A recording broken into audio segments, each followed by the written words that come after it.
My name is Tyler. I never really grew up with a strong faith. I believe that something created humanity and I chose to call that being God. But I always had more questions than an actual relationship and understanding. Throughout middle school and high school, I was always that dark kid. I listened to a lot of metal music, loved horror movies, so naturally I tried to find those who shared that same interest. I found that. With that, I also found drugs, alcohol, sex, atheism, and more questions. Drugs and alcohol were never really my thing. But I became wise from my new friends. I got good at giving advice on life, love, and relationships in the way that the world constantly feeds us. And I would often use that knowledge to take advantage of girls. At this point, I was also embracing atheism, never really caring about an external judgment and doubting if there was even a God at all. At this point, I was truly lost at life. There's this chapter in the Bible. It's Hebrews chapter 11. And it's commonly known in the church world as the Hall of Faith. It lists the names and the stories of great men and women in the Bible who did awesome things for God because of their faith. And even if you're not familiar with church, you know some of these names like Abraham and Noah. Everybody knows Noah. Every zoo and every nursery around the country, around the world knows who Noah is. And Moses. And I'm guessing that if you would have asked Tyler at that time in his life, or any of us for that matter in a similar time, if we'd be a candidate for something like a Hall of Faith, we'd probably say that we all got a better chance of being in the Hall of Fame. Baseball, football, rock and roll, you name it. Why? Because this thing of faith. And the Bible describes faith as the substance of our hope.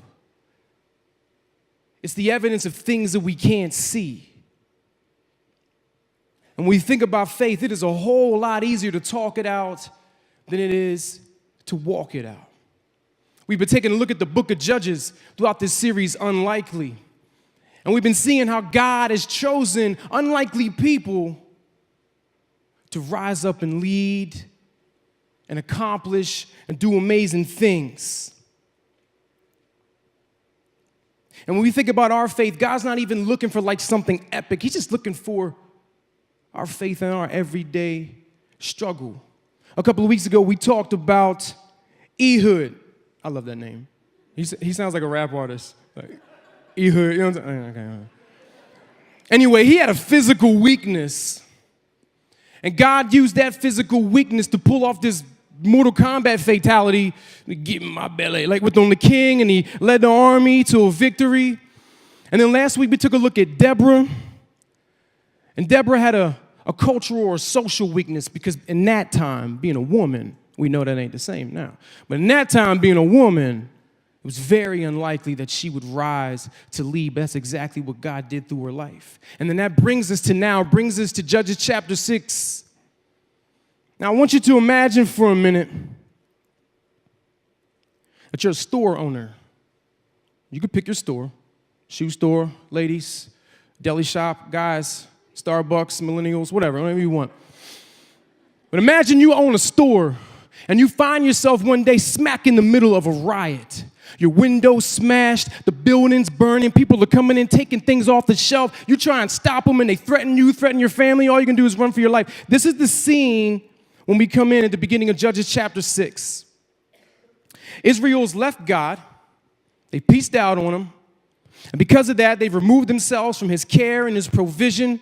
And the Midianites were this riot. The Bible says they were like locusts. There was too many of them to count. They were coming into their land whenever they wanted, stealing their food, taking their animals, trampling, abusing them, leaving nothing but ruin in their path. So Israel cries out to God, please help us. First thing he does is he sends a prophet to him to tell him, I need you to know this is your fault.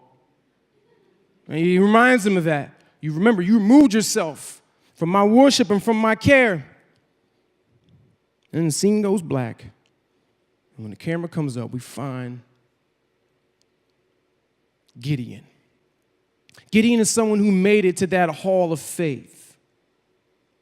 But if you see the beginning of his story, you would think that it's unlikely that he would end up there. He didn't have a physical weakness like Ehud. He didn't have something social or cultural going on like Deborah. His weakness was more like Tyler's. His weakness was more like your and mine. His weakness was internal. Let's take a look. Judges chapter 6, verse 11. And then Gideon, son of Joash, was threshing wheat at the bottom of a winepress to hide the grain from the Midianites. And the angel of the Lord appeared to him and said, "Mighty hero." Somebody go like this. No? Okay. He says, "Mighty hero." And Gideon's like, "Mighty, you talking to me? Mighty." "Sir," he replied, "if the Lord is with us, why has all this happened to us? Where's all the miracles that our ancestors told us about? Didn't they say that the Lord brought us up from Egypt? But now the Lord has abandoned us and handed us over to the Midianites." You guys, listen. We're going to talk about tough stuff today. And I'm letting you know right now, we're about to go from 0 to 100 with this thing. So look at somebody you love and tell them, buckle up. When we find Gideon, it says he's threshing wheat at the bottom of a wine press. A wine press, can anybody guess what a wine press is for? It's for grapes. But he's threshing wheat in it. When you thresh wheat, you took a mallet and you laid in all the wheat. First of all, you had a lot of it, and he has little enough that he can use a wine press, a sign of his weakness, that his enemy's there and robbing of his life. And when you thresh wheat back in the day, first of all, you would do it out at the edge of the village. And you had a hard ground, rock, or wood surface. Sometimes you even had like spikes or things coming up from the wood so to help tear the wheat apart from the stem and from the shaft. And you wanted to do it out in the open because you wanted the wind to come through and help you clear this out. But he's doing it in a wine press because he's hiding. Because he has an enemy who has totally changed his life. In other words, he's eating his lunch in the bathroom because of who sits at his lunch table. He's resigning from a job that he loves because his boss belittles him. He's sleeping on the couch because there's a conversation that he needs to have with his wife, but he won't. So if I were to ask you today, where are you hiding and who are you hiding from? And before you pick a place and you pick a face, don't. Because our hiding places aren't locations. Our hiding places aren't geography, they're biography. Our hiding places are our opinions and our attitudes, our defensiveness, our resentment, our philosophies. And there are a long list of reasons and excuses that keep us from stepping out in faith, from trusting God or anybody else. And if you're picturing someone as an enemy, don't. Because if not them, just somebody else tomorrow. Our enemy that we're hiding from is the fear that we have for them. Or it. Fear is our enemy. And like Gideon finds out from the Midianites coming in and taking whatever they wanted, fear comes into our life. It'll trample over our dreams. It will steal our confidence. It will crush our goals. It'll lie to our mirror image. Fear will keep you from doing what you're supposed to do, going where you're supposed to go, and most importantly, being who you are supposed to be. And what Gideon finds out and what we need to write down on a napkin, in your phone, on your hand to cheat on the test, it doesn't matter, is that our only weapon against fear is to live by faith.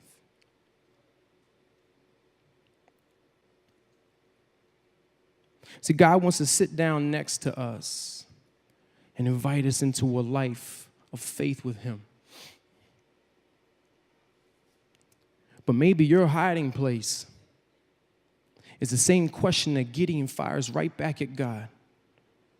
Verse 13 says, "Sir," Gideon replied, "if the Lord is with us, then why has all this happened? Where are all the miracles that our ancestors taught us about?" I grew up hearing my grandmama say God is good all the time and all the time. He is, and he comes through, and won't he do it? I heard all of that growing up, Gideon said. Maybe this question is your hiding place, or maybe it's a hiding place that you came across when you tried to share Christ with somebody. It's the question that won't leave this planet as long as we're on it. It's the question that says, if there is an all-powerful, perfect, all-controlling, all-creating might, and he's not just some force, he's a father who loves, that the winds and the waves obey his very words. If he's there and he exists, why hasn't he said anything to these hurricanes? Why do we even need a children's hospital where kids have to spend their childhood with IVs and tubes hooked up to them?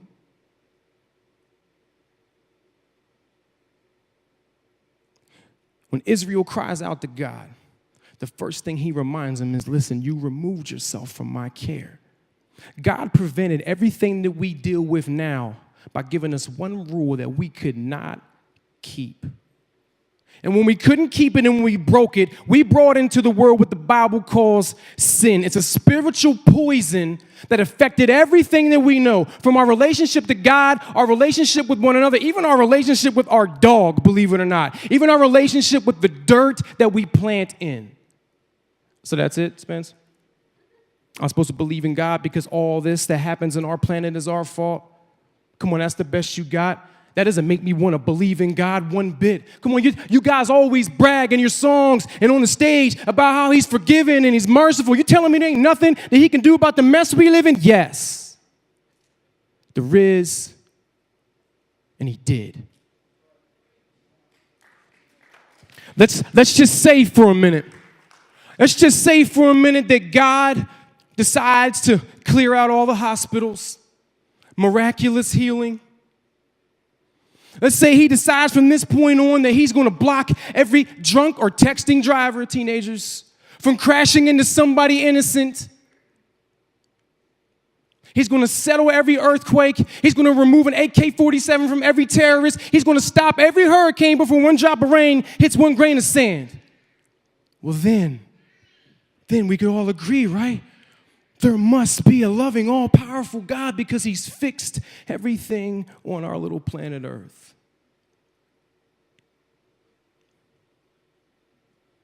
But what God knew is that even if he did all that, he would just be delaying the inevitable. If we see it that way, we are blinded to the devastatingly obvious. And it's the one thing that all of us right now can agree on. Atheists and believers alike, agnostics and doubters, all world religions, there's not one person on the earth that won't agree to this, and it's that if God would do all that, eventually we all still die. There's still a moment where we all still pass away. When there's an emergency room situation, and somebody comes into the emergency room, and they have multiple life-threatening injuries, they don't just do a paper, rock, scissors to decide what they're going to fix first. They find the bleeding and they stop it. Why? It's obvious, because our blood is our lifeline. If it goes, we go. God looked down. He saw us on the emergency room table, and he saw our lifeline was cut off. So he went straight for the most vital. He didn't ignore the situation that we were in. He didn't ignore the storms in the life that we were going to go through. As a matter of fact, he stepped right to it. He stepped right to it, and he placed his son Jesus right in the middle of the storm. That's why the eye of the storm is the calm of the storm, because Jesus stepped right into the middle of the perfect storm, the storm of sin, death, and hell.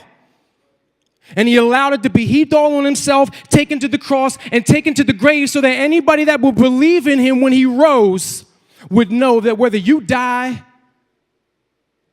from old age, from sickness, from an accident, or from the floodwaters of a hurricane, that it will be the only death you ever have to face, and that death will take you straight to your lifeline, which is God. God did do something about us. He did do something about our demise. He just loved us enough not to put a Band-Aid where we were hemorrhaging. He knew we needed surgery. So Jesus allowed himself to be laid on the operating table of the cross to give us a transplant of his forgiveness and his relationship with his Father to us. Living by faith is not trying to prove or disprove God by his miracles. It's getting in line to be his miracle when he calls you. And that's why whenever we have something like a hurricane, God hasn't ignored what we're dealing with. He fixed the most vital. He cares the most about eternity, but he cares what we're going through now. And that's why before one flood wave will touch the ground, God says flood waves of prayers from my people are going to hit my heart, and I'm going to step to that storm, and I'm going to send my own waves, waves of people, waves of volunteers, waves of donation, waves of money, waves of compassion and love. I'm in the storm with you, and you're not alone. That's our God. He cared enough not to just give us a Band-Aid. And if you think that this is coming from a place of insensitivity or a lack of empathy to disasters and things happening, my wife and her family here, they have family over in Puerto Rico that they still haven't even heard from. There's a blackout over there, and we're in the dark over here because we don't know. All we know is a Hurricane Maria came through and did her thing. If you think it's coming from a place of someone who hasn't had to ask for the tough prayers, I've prayed the prayers of healing. I've asked God to do the miracles that I know he can do. One of them was for my own father. In my dad's later years, he suffered from a severe case of dementia to the point where he couldn't even have a conversation with you. You couldn't speak. My mother, God bless her, took care of everything, his feeding, his clothing, his changing, his bathing. What kind of life is that, God? So we prayed for healing, but we prayed in faith, not fear. When you pray in fear, you say, God, give me what or else. Give me what I want or else I'm not going to believe in you. When you pray in faith, you say, God, I know you can, but if you don't, I trust you. And I'll see people in the grocery store and they'll say, Spence, I'm so sorry about your dad. And I can't wait to look him in the eye and reply to him and say, I'm not. Spence, what you talking about? Your dad died. No, we prayed for healing and we trusted God. And on the day that my dad died, he was healed. Because I know that now his mind is better than it was before. He can talk again and he can talk to God. He's not a resident in a home. He's a resident in the kingdom of heaven. Living by faith is the difference between blaming God and claiming God. Take a breath. I told you we were going for the big giants first. Take a deep breath. Stay with me. Israel's in a crisis of life or death. And God comes to Gideon and he says, I'm looking for somebody's story to raise up out of this, to get my people out of this, and I want you. And you. And you, and I can't point to everybody, but he said it to you. Look what he says. Verse 14, the Lord turned to him and said, go with the strength you have and rescue Israel from the Midianites. I'm sending you. But Lord, Gideon replied, how can I rescue Israel? My clan is the weakest in the whole tribe of Manasseh, and I'm the least in my entire family. He's saying not only is my team 11-0, I'm 150 pounds. What am I going to do with Dwayne Johnson? Thumb wrestle? The Lord said to him, I will be with you. And you will destroy the Midianites as if you were fighting one man. He's trying to assure him of victory. He's saying it's going to be a first-round KO. It's going to be a nuke. Like Gideon, God, he wants to call us into a life of faith. First in his son Jesus, and then he wants us to live by faith. But if we're going to live by faith, we have to come face to faith. That's not a lisp. Face to faith with who God sees. God comes to Gideon and he says, mighty warrior. And he can't believe it because he knows at that moment he's hiding like a coward. And somebody's came to you before. They've came to you and they've called you a leader. They've called you talented. They've called you gifted. They've called you a mighty warrior. And you won't see it because instead you'd rather see a failed marriage. You'd rather see an SAT score. You'd rather see a GED rather than a bachelor degree. You look in the mirror and you see a cashier. God sees the smile and the joy that could be the difference between somebody committing suicide or not. You look in the mirror and you see a teacher. God sees a future raiser and a leader builder. You look in the mirror and you see a nurse. God sees his healing. You look in the mirror and you see a sanitation worker. God sees the greatest in the kingdom of heaven, a servant. And when we put our faith in God, we'll start to see what he sees. God does not see our weaknesses. He only sees his power.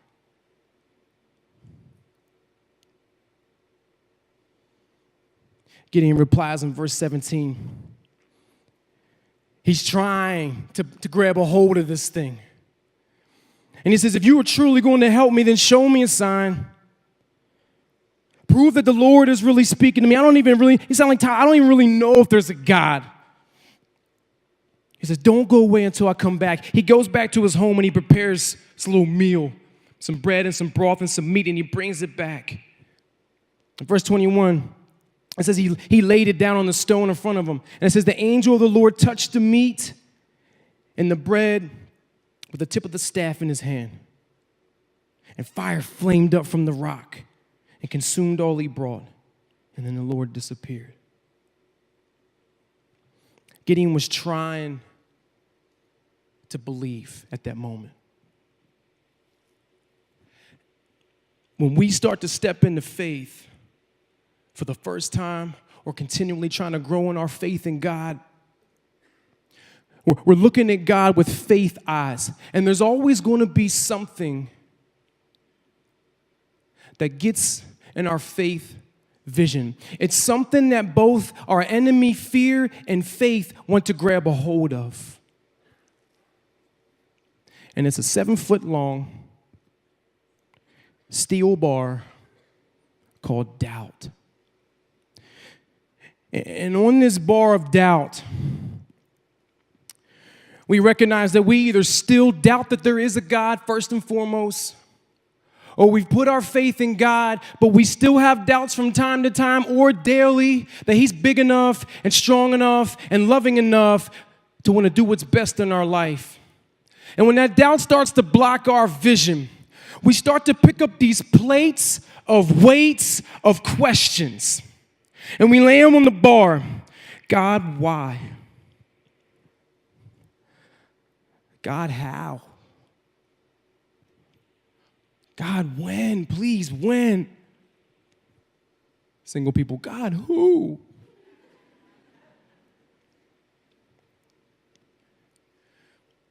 And with that bar of doubt weighing down with all those questions, if we let our weakness and our enemy fear grab a hold of that, with it being our weakness, sure enough, it's going to come back down. And all that doubt and all that weight of questions is going to crush our life. But if you grab it with faith, if you grab that bar of doubt with the weight of questions with faith, 1 Peter 5:7 says that we are allowed and that we can and that we should lift up all of our cares and all of our anxieties and all of our questions to God. And as you take that bar of doubt and you take those weight of questions and you begin to lift them up to God as many times as it takes, and every now and then more weights of questions are going to get on the bar, and you lift it to him again, and you lift it to him in prayer, and you lift it to him to his word, and you lift it to him by guiding by his spirit, something starts to happen to your faith. It gets stronger.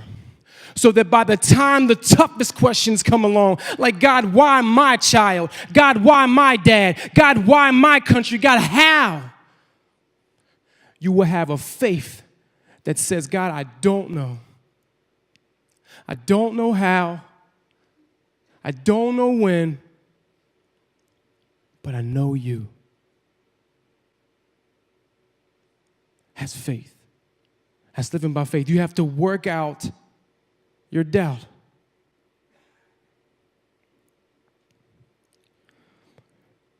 Philippians 2:12 says that we have to continue to work out our salvation with fear and trembling. If you question God, you're in the right place. If you're afraid you're making the right move, you're in the right place. If you're still not sure, you're in the right place. Gideon wasn't wrong. He wasn't running away from his doubt. He was running to it to take it back to God. That's what he was doing when he went and got the food and he got the meat and he sat it down on the rock and God said, "Ooh, watch me, hibachi." And he proved to himself that he's God. Y'all hungry?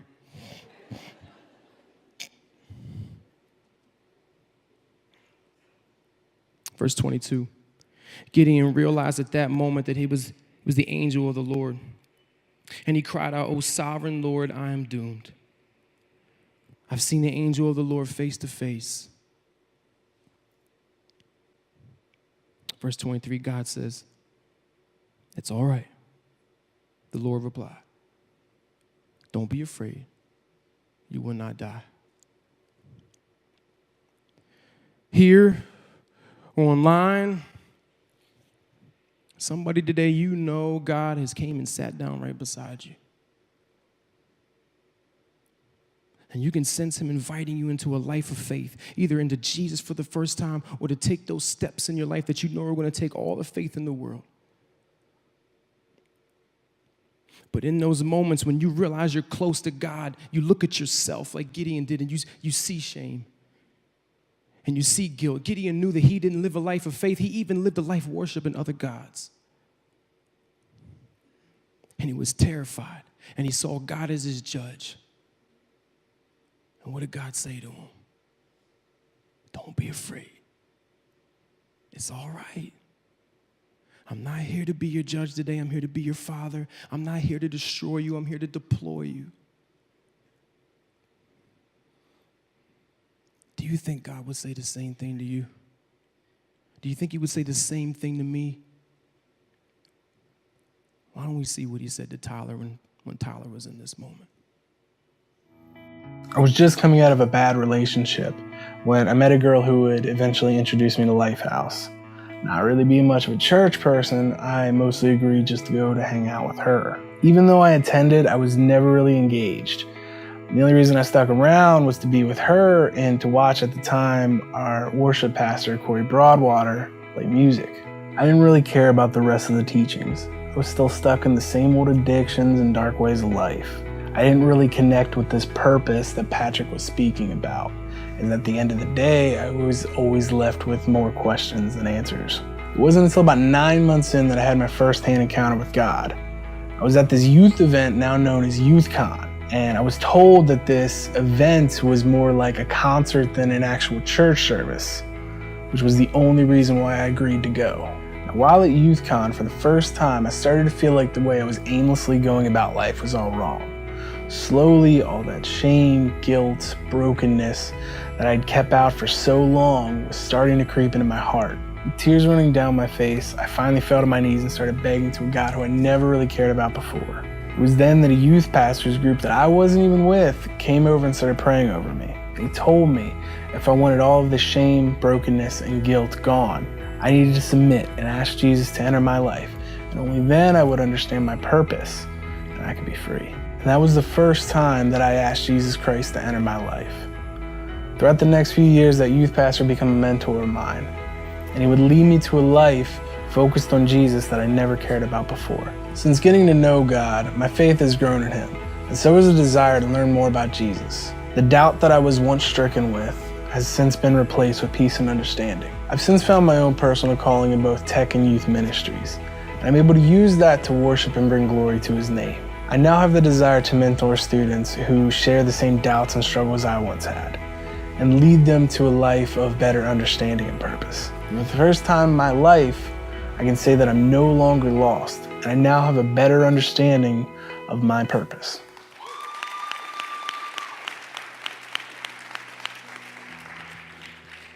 So proud of Tyler. I knew him at that time that he mentioned in his life. I had no idea.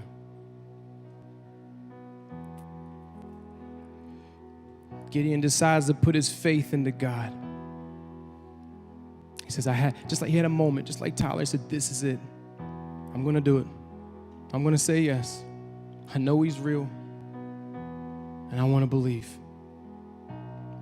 And when he does that, God sends him on his first assignment. I'm going to show you one more verse. Verse 25. God tells him, go back to your father's house. He says, pull down your father's altar to Baal and cut down the Asherah pole standing beside it. Then build an altar to the Lord here on this hilltop sanctuary, laying the stones carefully. Sacrifice the bull as a burnt offering on the altar. Listen to this.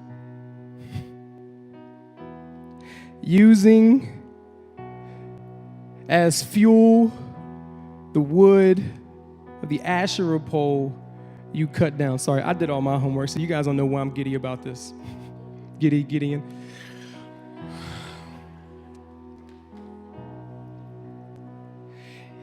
This altar and this Asherah pole, these were symbols to false and powerless gods that Israel had decided to put their faith in. And maybe today you would say you're not guilty of doing that, and I'm not going to ask, but listen, in the same way, if fear and our weaknesses and doubts and questions have kept us from doing one of these, then we've made them a god. We've given them the power over our life that only God should have. And the first thing that God told Gideon to do when he put his faith in him, he says, go back and tear that mess down. And not only that, just like he told him, he said, it's all right. He took the very thing that gripped his life and told him to use that as the fuel to serve me. Tyler was doubting everything. He was lost in his mind. He had no idea if there was a God or not. And now he seeks those exact kids out. One Tyler's now going to multiply into 10 and 20 and 100 because he put his faith in God. And God said, go back to the God you were worshiping and tear that down. And it's going to become the fuel of your faith. You probably never thought of yourself as worshiping another God. But when we gave those fears and that lack of faith and questions the place of God, we made it the exact same thing. We made it a God.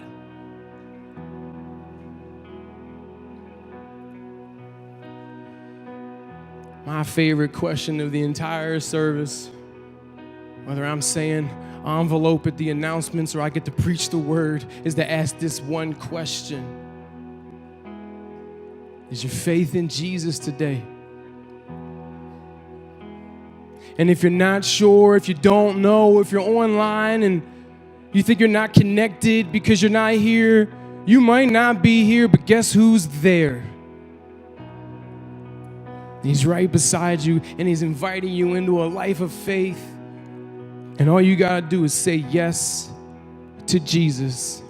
You're saying yes to believing he's the Son of God, that he came here simply because we had a lifeline connected by sin, and he wanted to restore us. And when he went to the cross, he took all of our sin and death with him, and he rose again by God's power. He will return for us. When we die now, we will go straight to him. And if you believe that, if you're here, if you're online, no matter where you are, and you want that today, all I want you to do right now is just say yes. You can whisper it. If you're in your home, you can shout it. You can shout it here. Just say yes. And if you say yes today, don't leave today without telling one of us you said yes. You can mark a check box in your envelope. This is a major decision to follow Jesus. You can come over to this Raise to Life banner, and we want to have a conversation with you. You can drop any of that information in a box. We just want you to tell us because we want to celebrate with you the way heaven is celebrating you right now. And if you do make the decision for Jesus and you're able to get here, you need to run home like Gideon, tell your family you did it, bring them here tomorrow night, and get baptized in front of all of them.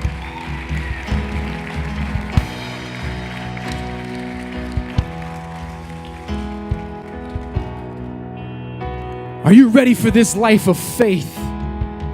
To live by it, to work out the doubt, to face your faith. What we want to do right now with everyone, because we're all going to need a time to come face to face with who God sees, is we want to give you a time of that reflection, and we want to do it in a moment that we call communion. Our hospitality team is going to come around with it. They're going to give it to you. This is the symbol of what Jesus did for us. Coming to the cross, his body broken, his blood poured out. And Jesus encouraged his followers to do this, to remember the sacrifice. But the Bible tells us that before we do this, we need to have a time of examination. So I want to give you a specific assignment for your examination right now. We're about to sing a song that says, "Come to the altar." Remember the altar that was built to Baal that Gideon tore down, and God said, "Build me one. Worship me. Put your faith in me." Right now, when you take a moment before we have communion together, I think what God wants us to do is go back to those altars. You're going to have to be honest. You're going to have to be honest with yourself. You're going to have to be honest with God. He already knows. But you need to go find those altars, the ones of our fears and the ones we committed our weaknesses to and our doubts and our questions. Ask God to show you them. And then I'll return and we'll take communion together. Go find those altars. We hope that you have enjoyed today's experience. We also hope that this message has challenged you and will encourage you in the upcoming week. And if you made a decision to follow Jesus Christ today, congratulations. Welcome to the family and welcome home. One of the most important first steps that you can take is by letting us know.